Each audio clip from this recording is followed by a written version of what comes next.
everybody, and welcome to Oh Really Podcast. My name is Jess, and I am your podcast host today. Now, I love talking about vulnerable, challenging, and spicy taboo topics, which is what this podcast is all about. And the episode today is actually kind of talking about all those kind of things. You know, it's a vulnerable topic. It definitely can be challenging, but it's 100% on the spicy side. So today we're diving into an episode all about the vulva, you know, the female anatomy, and learning our pleasure centers. Like, as a woman myself, I identify as a woman, I have a vulva. I am a bit embarrassed to admit that I don't really understand it. And I'm even more embarrassed to admit that I am medical trained. I have been a nurse for 11 years and I put in a lot of catheters and I see a lot of vulvas, and I'm a bit stumped when it comes to the anatomy. You know, I know the very basic 101 training of an anatomy, but I definitely don't know a lot about the pleasure side of things. And that is what I want to learn about. You know, I've got one body, I've got one life. I want to know and understand my pleasure centers, because whether I'm pleasing myself, doing self-pleasure, or whether I'm intimate with a partner and I want to be able to verbalize what feels good, what doesn't feel good, like, that is so important in life. And I'm in my 30s now, and I'm even more so like, that is it. I want to learn. Like, I just want to enjoy this life. So if you're a vulva owner yourself, you need to listen to this episode. You need to share it with your friends. If you are someone who wants to please a vulva, then this episode is for you as well, because we go into such amazing detail about the anatomy. And I interviewed Eleanor Hadley, and she is the go-to person to interview for something like this. Like, I'm such a fan of her, and I fangirl over her because she is just such an incredible person, and she's so passionate. She's a certified sex coach, and we go into like a bit more detail of like her job role in the episode. So I won't go into too much about that now, but all I can say is, you know, right now, get onto her Instagram and have a look at her work, because you can see just how educated this gal is. She's so incredible. So I'm so stoked. I've honestly got the best podcast guest ever for you today. And like, just share this episode, because we need to learn our anatomy so much more.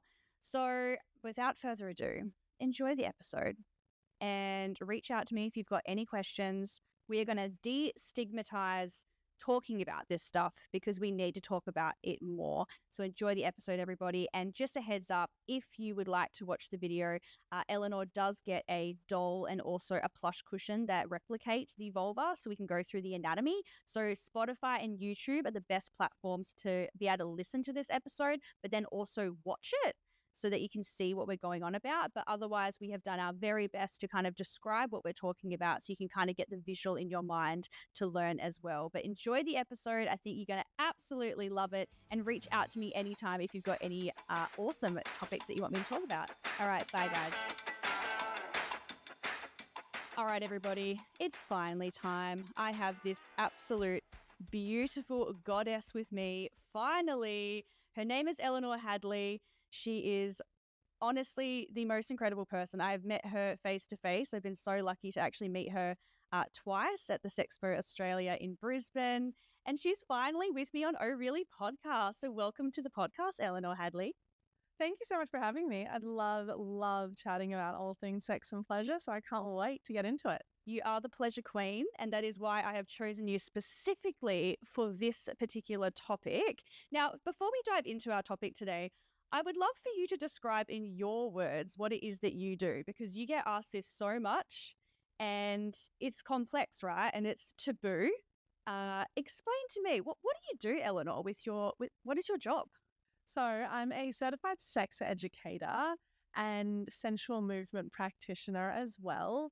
And so what that means is I basically get to talk and teach all about sex, pleasure, movement, embodiment, all day, every day. And so to do that, I work with various brands, writing content, writing articles, speaking on stages like SEXPO, where we met, and also creating content online, and my own courses where I teach practical, fun sex education and also movement practices and embodiment as well. Well, it definitely sounds like a very fun job to get into. I guess, how do you get into this kind of line of work? Is it just something like a passion thing of yours that you decided to dive into and kind of create your own brand? Were you doing this, before? Like, kind of explain, how do you get into this kind of role? So the way that I got into it was just a gradual unfolding.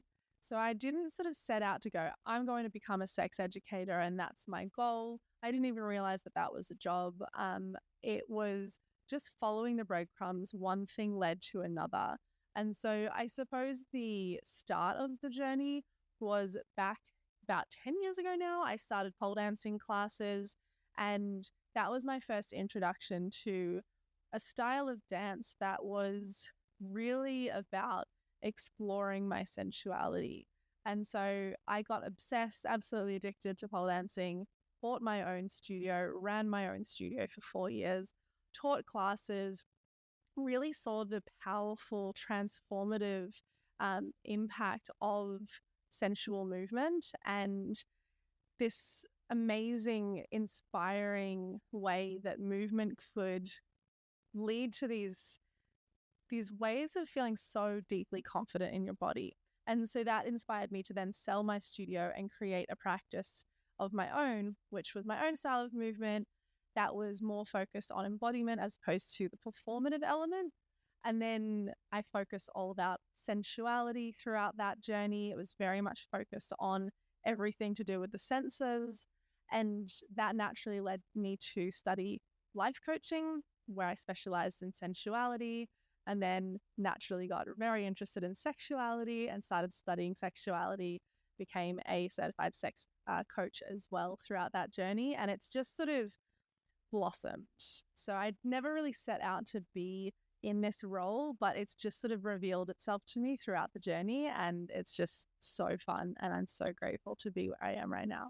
It honestly suits you so much. Like, you can see how much passion you have with what you do. And that's why it's like, I love that you explained the little breadcrumbs, because it's obviously led you, little by little into this incredible role. And you've created such an incredible brand for yourself. Like, it's a very powerful thing to see you do your thing, and if people haven't seen Eleanor, like, jump on her Instagram and have a look after our chat, then you can see all her Instagram videos. They're so educational, they're fun, they're sexy. Like, people just want to be around you because it's just such a fun vibe, and everyone wants to feel that vibe, and everyone wants to feel confident and sexy. And like, we have one life, right? We should feel confident and sexy. It's such a fun thing. I know that you've mentioned in your Instagram stories that people think that because you're a sex coach, that they think that, like, you're in the bedroom physically watching people have sex.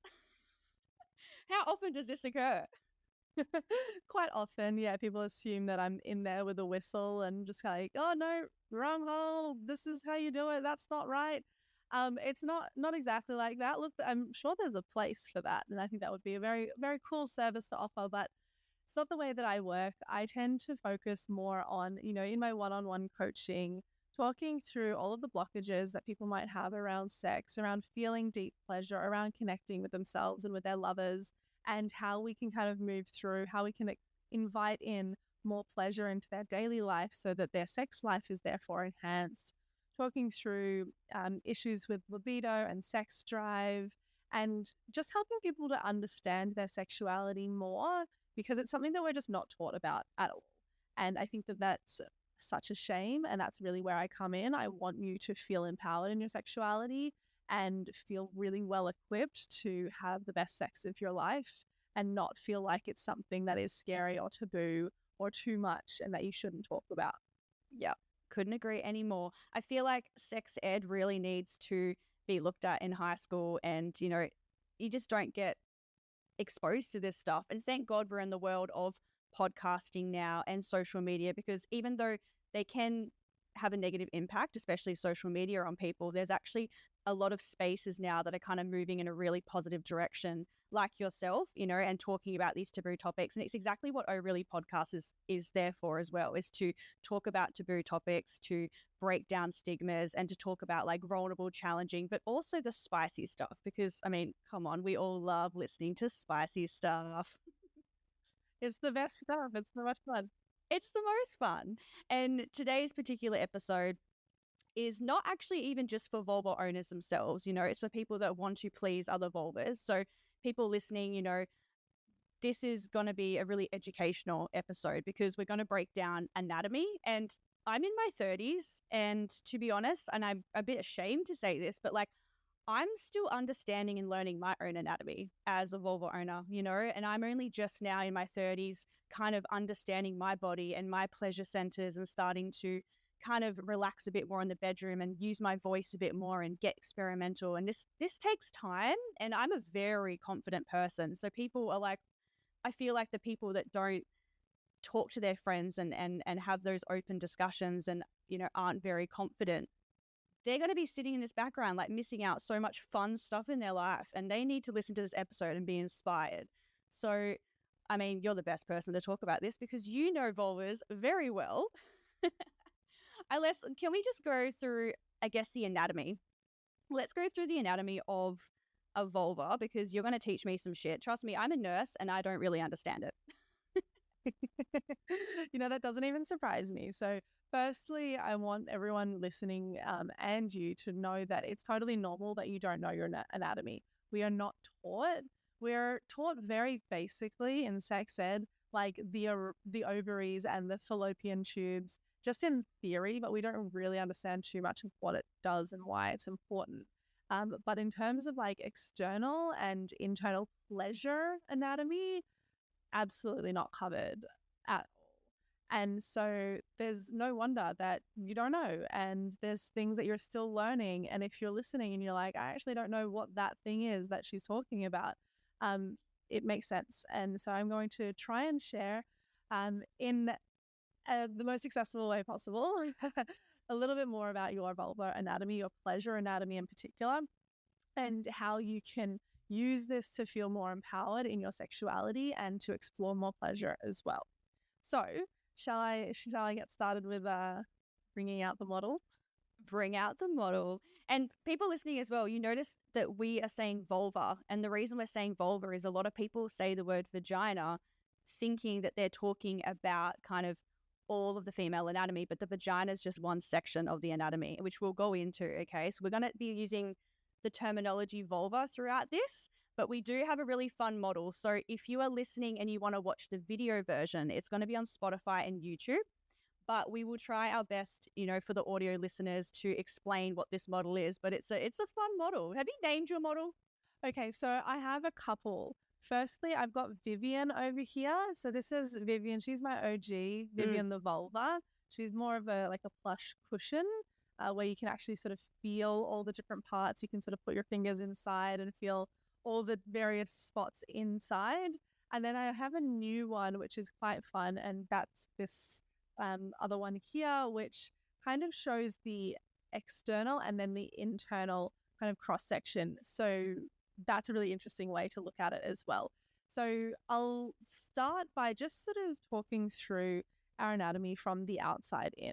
So as you mentioned, we always refer to the external anatomy as our vulva. Now, the vagina is actually the internal, it's the vaginal canal, and that is the part that is all inside. When we're just talking about the whole anatomy, we like to use the term vulva because it's a bit more encompassing. So from the outside in, we have our mons pubis, which is the sort of pubic mound, and that's sort of at the top. Oh, which is also called the shame bone. The shame bone.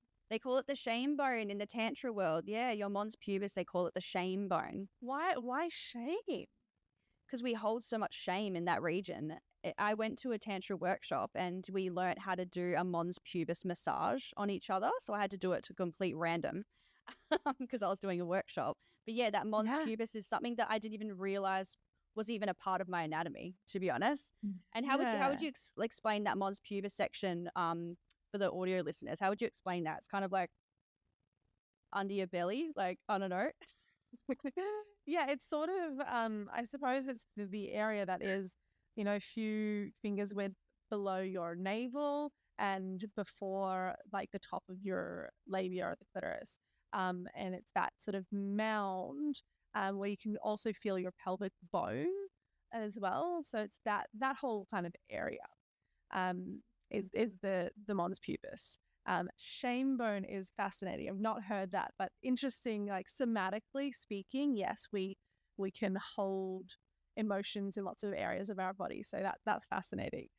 Okay, so then we have our labia. So we have two different types of labia. I like to refer to them as the inner and the outer labia. So the outer labia is the skin that is most similar to like your thigh, sort of flesh, and covered with hair, or maybe it's removed, but that is our outer lips, if you will. Now we have some sensation there, not quite as much as we go internal. And the outer lips, the outer labia, they may sort of come fully together. They may be slightly asymmetrical. They may have like space for the inner labia as well, or it might completely cover the inner labia. Totally depends. Everyone's quite different, just like we all have different size noses, different size ears, different shapes of all different parts of our body. Same goes for our labia. And there's not one way that is how it's meant to be. It's just you have inner lips and you have outer lips. They might be all different shapes and sizes. So then we go in slightly further and we have our inner lips. So they are our labia, our inner labia. They are often referred to as labia minora and majora, but I think that those terms essentially insinuate that one should be bigger, one should be smaller, and I don't believe that's the case because everyone is quite different. So that's why I like to refer to more outer and inner. If I show you Vivian, for those watching, you'll see this outside section is the labia, the outer labia, and then this inside section here is the inner labia. Now on this model, on Vivian, her inner labia is longer, and some may have inner labia that is a bit more asymmetrical. It might kind of bloom and butterfly out. It might be a little bit more shapely. It might be quite sort of small and petite and quite short. Everyone's is incredibly different, but this is more of that sort of lovely soft tissue, a lot more sensitive, coming around the vaginal opening and the urethra as well. Now, if we get a little closer into the vulvar anatomy, we'll find the clitoral hood, which is the really sensitive tissue that covers the clitoris. Again, everyone's clit is a different size and shape. Some is quite petite and completely covered by the clitoral hood most of the time. Others is a lot larger, and the hood is a lot smaller and pulled back naturally. Or when you're more aroused, maybe it'll pull back even more. So everyone's is very different, but we have the clitoral hood and the clitoris itself. Now, the glans clitoris is what we see. That's the little pearl at the top that everyone kind of makes jokes about that people can't find, but it's right there. But this is a really, really fascinating part of our anatomy. And it's wildly important, very understudied, but absolutely amazing. So I'm going to go into the clitoris a little bit more before I talk through like the vaginal opening and the vaginal canal. Please do. Do you know, I only just discovered there was a clitoral hood like a year or two ago. I didn't even know there was such a thing as the hood. And then I realized as you pull back, I'm like, there it is. I see. Like, yeah, honestly, isn't that wild that I only just found out there was a hood? I'm already learning so much as well. Oh my God. But also, you know, it's very rare that we are, you know, encouraged to look at our own labia, at our own vulva. So often we either don't see any other vulvas at all, or we only see them in porn, and it's not like a close-up, in-depth view. And so you're forgiven for not knowing that there was a hood there. If we take the time, though, to actually look and explore our own anatomy, it can be really, really helpful because you're like, oh, cool, that's what's going on there. And when I touch here, it feels really good. And this is what it looks like aroused, because our anatomy will look really different when we're not aroused compared to when we are. And that's a really fun thing to explore as well. So back to the clitoris. Everyone get a mirror out. Now, with the model that I have here for those watching, this is a really interesting one because you can see the outside, and then I'm going to open it up and you're going to see essentially what is underneath. Now, the clitoris is such a fascinating organ because we tend to think of it as just this little bud, this tiny little spot that feels really, really good when you touch it. Now, there's more than 10,000 nerve endings in just the glans clitoris, which is the tip, the head of the clitoris, the part that we see. And the main function, the primary function of the clitoris is pleasure. It does also impact, sexual arousal and lubrication and therefore like procreation. But its primary purpose is pleasure. It doesn't really have much else to do. That's why it exists, so that you can feel really, really good. Now, we often think of it as just this tiny little bud and that's all. But actually, it's so much more. There's a lot more going on underneath the surface, behind the scenes, if you will, that we can't visually see. But the clitoris actually extends underneath the skin throughout and around the whole vulva. So for those watching the video, you can see the big reveal here. Oops, she's removing a layer, everybody. Likes to go south. Okay, here we go. So for those who can see, yes, this is what the clitoris looks like. Now, what I'm showing here for those who are just listening is the entire structure of the clitoris within the context of the pubic bone, the urethra, and the vaginal canal. So it looks essentially like a cute little wishbone with arms and legs. So we've got the tip of the clitoris, which pokes out through the front of the body, essentially the exterior. You can see that part. But then what you're not seeing is all of the rest of the structure. And what this does is essentially we've got these arms. So kind of think of like a cute little person with a fun little head and then arms that are kind of out to the side and then like stumpy little legs. I hope that makes sense. It does look like that. It actually does look like that. It's quite cute. So the arms, which are the outer ones here, these are known as crura. You don't need to remember what anything's called, but essentially these arms are underneath our labia. So if I get Vivian out, the arms are going out and underneath the outer labia. So if you were to feel yourself and massage your outer labia close to the thigh, not all the way, but in between sort of like the labia itself, you're going to sort of massage and start to feel a little bit of pleasure there because it's connected to the clit. It is the clit, right? Then we move a bit closer and we've got what we can call the stumpy little legs. These are the clitoral bulbs, also known as vestibular bulbs, but we like to call them the clitoral bulbs. Now, these are more bulbous in nature, and they actually go around and kind of frame both the urethra, which is where we pee from, and the vaginal canal, which is where we experience sexual pleasure, where we, might insert things, fingers, dildos, penises, to feel pleasure. We also have menstruation that comes from there and also babies. So we have the different holes. Now, the bulbs of the clitoris are framing the urethra and the vaginal canal. And so what is really cool about this is that our clitoris is actually erectile tissue. So we know that people with penises have erectile tissue. When they get erect, when they get hard, what's happening is their penis is filling up with blood and they're creating this sense of sexual arousal, and boom, they get hard. We have the same thing, but it just looks slightly different. It looks like bulbs on either side of the vaginal canal. Oh my God, mind blowing. So we get a hard on, but it's inside. It's underneath the layer. Exactly. We also get a hard on. We get hard. We need to feel erect in a way as well.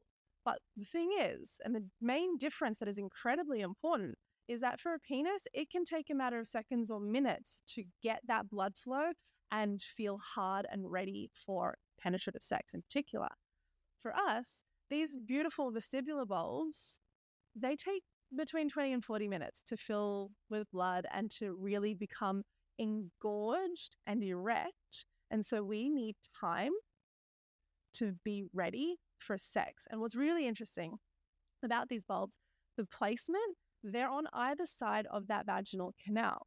Now, most of the time, they won't be big, bulbous, and erect like this. They'll be flaccid, like a flaccid penis.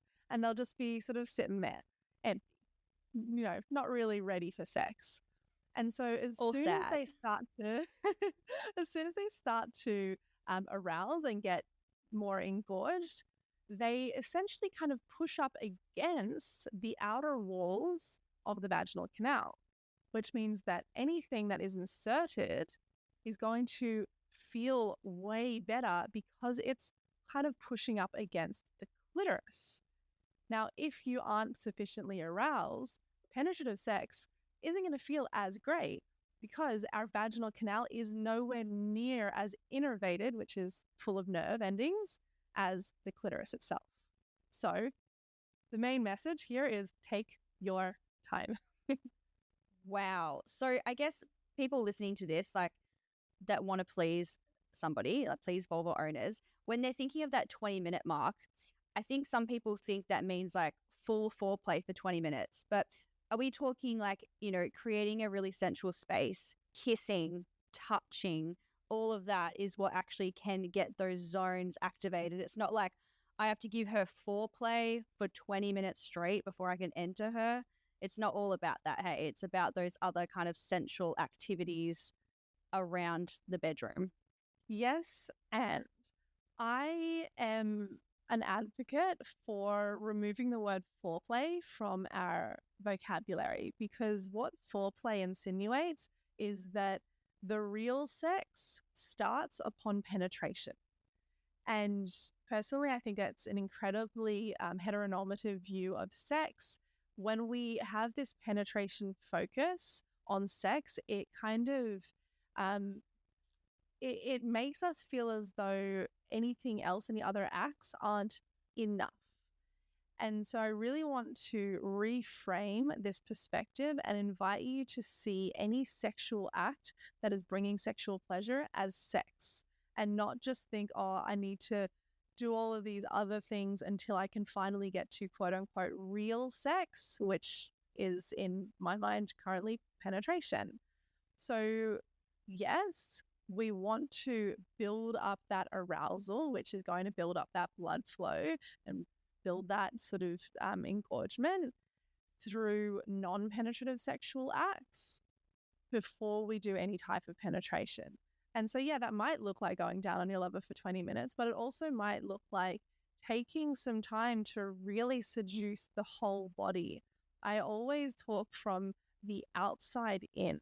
It's really important that we see the entire body as an erogenous zone, as opposed to, okay, cool, I want to have sex. I'm going to go straight for the vulva and, aggressively sort of like DJ the clit and then jam my fingers in and like hump and pump, and like it's too focused on the genitals. Like let's see the rest of the body. Take your time, flirt with me. Let's make eye contact and have great conversation and stimulate my biggest sexual organ, which is my brain, so that I'm turned on and I'm like, fuck, I want to be with this person.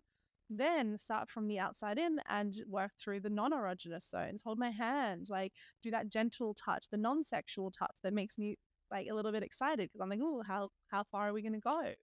Then kissing, the lips, tongue, had so many beautiful nerve endings that can connect to our genitals as well and turn on the same areas of the brain, our ears, our neck, breasts, nipples, nipple stimulation.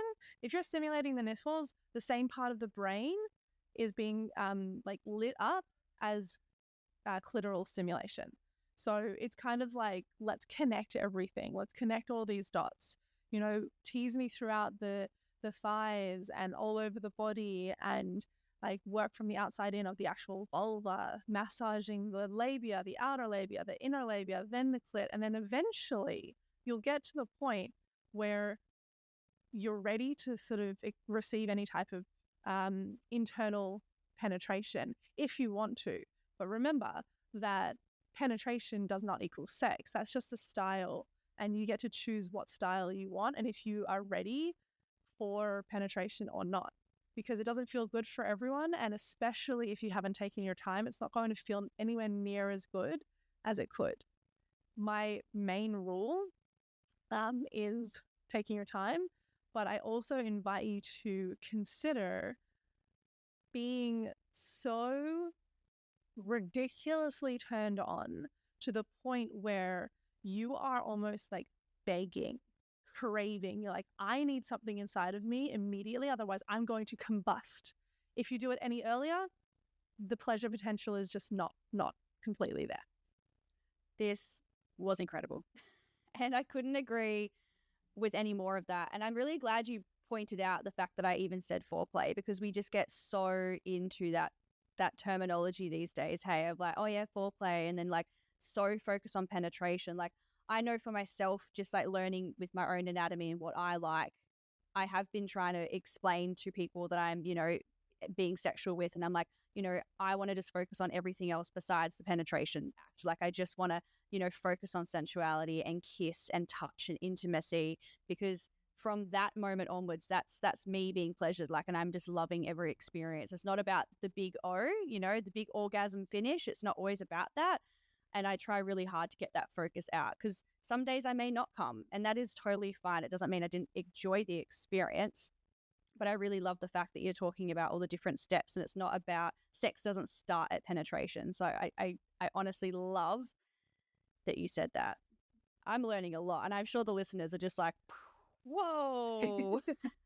I think it's a really, really wonderful thing to have this focus of pleasure-centric sex instead of orgasm-centric sex.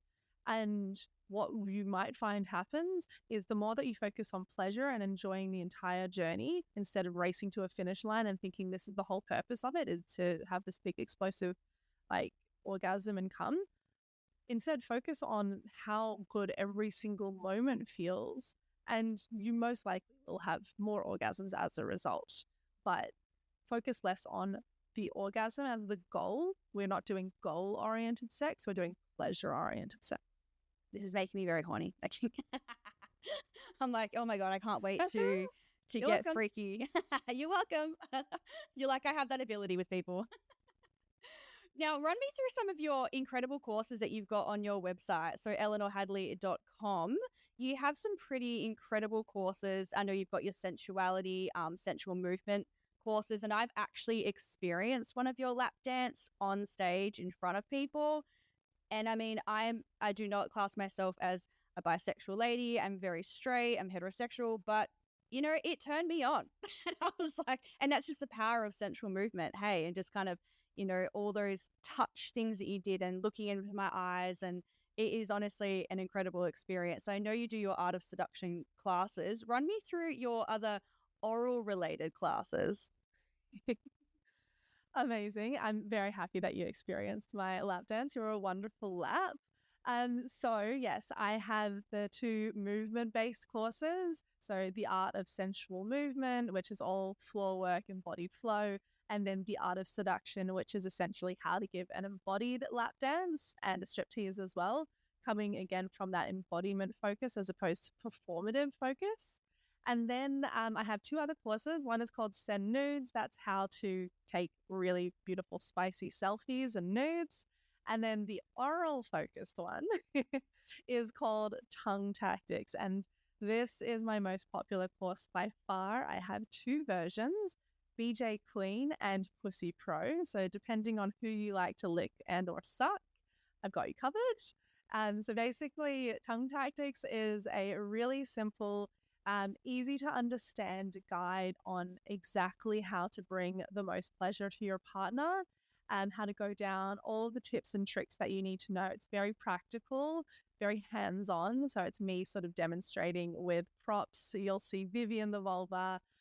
You'll see like dildo sort of models as well. I also have waffles that I demonstrate on, and it's it's such a great course to learn very practical tips and tricks to like just absolutely understand exactly what to do. It's a how-to guide, and the reviews, Jess, holy moly, they are out of control. It's so wonderful. I have been reading the reviews. They are so wild. And I love that you called them testimonials because people are moaning like crazy. And you've got, I mean, what's your latest count? You've been updating it so much. Are you up to like over 700? Very close to 700. Yeah. It's pretty cool. Yeah. That is so wild. And they are only $69 for the course, each course. Mm-hmm. Which, I mean, great number, very specific to the oral world. Thank you for putting this stuff out there. We all need it, and I'm grateful. It's my absolute pleasure. It's so wonderful to, like, especially with tongue tactics, have this as almost my legacy that I've been responsible for several amazing orgasms. So very happy with that. All right, everybody, we're going to interrupt the episode because we want to know a little bit more about Eleanor Hadley. So we are going to play 2 truths and a lie. So Eleanor is going to give me a few scenarios here, and I have to guess which one's her truths and which one is her lie. Take it away, Eleanor. Okay, so firstly, I was 28 when I bought my first dildo. I've never been to a sex party, and I once had sex with the owner of my gym in the studio between classes. Oh, you've got me stumped here. Surely you didn't wait till 28 to get your first dildo. I mean, surely. And then, what was the second one again? Hang on, the second one. I've never been to a sex party. You stumped me. The sex party thing. To be honest, I've never seen you advertise going to sex parties. I kind of figured that you would go into like a tantra space, like that would kind of be your kind of area. But then you said you didn't know the shame bone. So I was like, oh, that's a very tantra thing. So I'm thinking maybe that one. And then having sex with the owner of the gym, I feel like that's pretty sexy. I mean, surely that's a real one. I feel like the fake one is, oh, wait, you said never been to a sex party. So that means, is that the truth? Oh my gosh. Oh, you've got me stumped here. Surely you had a dildo. Okay, fine. I think the lie is the gym guy. Fascinating. Okay. You didn't have sex. Okay. So my lie is, I was actually a little bit sneaky with this one. The lie is that I have never been to a sex party, because in fact I have. Oh, because you said never. Yes, that means you have. Yeah, you did trick me there. Got that. Of course you have. Yeah, you did get me. And you know what? People are being more sneaky with these 2 truths and a lie, honestly. I feel like I need to read it as I'm thinking about it, because it's just like so difficult. I was like, surely you've been in that space. But now, does that mean, and then 28 with the dildo? Wait, what? Yeah, I know. I bought my first dildo after I broke up with a long-term boyfriend. Had never had one before. Went to SEXPO, actually. Oh no, I got a goodie bag at SEXPO, but I did get a dildo there. And my friends, after a breakup, they took me to a sex shop and they're like, we need to get you a dildo, girl. And it was massive and it like thrusted and it was like quite intimidating. I don't know why I went that intense, but I was like, if I'm going to get one, I'm better get like the really like epic one. So yeah, it took me a while to get there, and look at me now. Look at you now. I know, that is so wild. But you know, to be fair, I didn't really buy a dildo. I got the cervix serpent, and that was last year, and that I'm in my 30s. I'm about to turn 33. So technically I didn't buy like a dildo for myself until I was 32. See, there you go. Yeah, it's just, and we're not putting our pleasure first. We got to start doing that, guys. And it's not always about internal penetration as well. You don't always have to do that. But yeah, dildos are a fun time. I'm learning about them too. Wow. Okay, you got me good there, Eleanor. Good job. All right, guys, we're going to get back into the episode now. Well, Eleanor, the only other question I have for you before we wrap up is I get asked this a lot as well. I am someone who's never experienced this squirting. I just want to know a quick fact on this. You know when people say, "Oh, it's not real. You're just peeing on somebody." It just we've gone through a bit of the anatomy now and we've gone through the clit and everything like that. What is squirting in your terms? Okay, squirting is not pee. You will have several people who will try and quote a bogus research article that used like inaccurate details to say that it is pee. Now, look, squirting fluid comes from the same place. Sorry, it doesn't come from the same place as pee, but it has similar properties. So it can be similar in some ways, but it doesn't have the odor. It doesn't have the same PSA as well. So there's a few key differences. It is a different type of fluid. It doesn't have the same color either. And so what's happening when you squirt is we have these Skene's glands that are sort of on either side of the urethra, and there's fluid there that can be released through certain type of stimulation. Typically, it's stimulation of what we call the G-spot, which is behind the scenes of the clitoris, actually. It's not really a spot. It's just an area, a zone that comprises the clitoris and the urethra, clitorourethral complex. And this is an area that, when stimulated in a certain way, can have a release of fluid, but it is not pee. So if anybody tells you that it is, they are incorrect. I love that. And that's why I wanted to touch on it, because it's just that thing that always gets spoken about. Like, no such thing. It's just peeing. And I'm just like, it's not. But I want to learn more about it. So that is fascinating. And girl, you know your anatomy. You know your stuff. I think everyone listening now can hands down say she is a certified sex coach. She knows her stuff. She's got 10 years experience in this space of sensuality and pleasure. And that is why everyone must go onto her Instagram now, give her a follow, Eleanor Hadley, and go onto the website, because you've put so much passion and love into what you do. And I see it. Everyone else sees it. And I'm so excited. I have your Spotify playlist, guys. That is the best playlist ever. It is so sexy. I literally have it on every time I have a sexy person over. And it's just like, they love it. The vibe's good. It's always a great time. So you just give us so much. You've also got incredible books on your website that you recommend when it comes to, feminine energy or self-pleasure, or you are just a wealth of knowledge in this space. And I am so grateful that you've come on Oh Really podcast today with me, because this is such a good, amazing episode, and it's just going to help so many people. So thank you, Eleanor. Well, it's my absolute pleasure. Thank you so much. It's really, really beautiful to have that all reflected back at me. So thank you. So enjoy sharing about all things sex and pleasure. And I just want everybody out there to know that regardless of your experience of sex at the moment, you are normal. There's nothing wrong. There's nothing broken about you. And I really invite you to prioritize your pleasure. I love that. That was the best way to end this episode. Now, everybody, I hope you've enjoyed this episode. Make sure to share it. Give it a 5-star review. Message me anytime if you've got any questions. But keep tuned for next week's episode, because it's going to be amazing. Thank you again, Eleanor. And thank you, everyone, for listening to Oh Really podcast.